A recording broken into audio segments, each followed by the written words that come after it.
មកណាគេខ្លះដែលនៅមានជាមួយនឹងបញ្ហាទាំងអស់ហ្នឹងមិនថាជាអូយក្រធំហ្មងអ្នកគ្នានៅតូចនៅ small បើថាមនុស្សស្រីវិញគឺមានជាមួយនឹងការធ្លាក់ស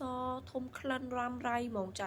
ស្អុយហ្មងចាធ្វើឲ្យអ្នកនៅចិត្តយើងនឹងគេអត់ចង់នៅចិត្តយើងឯអ្នកគ្នាចាបើស្អុយមាត់ជារឿងធម្មតាឯងតែបើស្អុយកន្លែងហ្នឹងគឺចាប់ហើយចេះអញ្ចឹងបងស្រីអាចងាកមកប្រើជាមួយនឹងទឹកអនាម័យបងអាចបែនណែហើយសម្រាប់ពណ៌ខៀវនេះវិញគឺសម្រាប់នារីបងចេះនិយាយទៅសម្រាប់បងស្រីណាដែលគាត់មានជាមួយនឹងបញ្ហាធ្លាក់សរ៉ាំរ៉ៃចេះអត់សូវមានជាមួយនឹងក្លិនក្អូបថាគឺ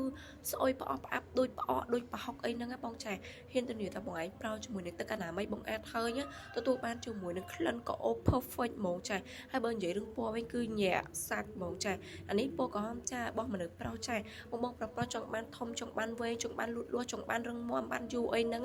ពណ៌ស្អាតបាត់ល្មមបាត់កតូលអីហ្នឹងចាងាកមកប្រើជាមួយនឹងទឹកអនាម័យបងអាចពណ៌ក្រហមនេះបានខ្ញុំហ៊ានទៅនិយាយថាអែហ្មងបង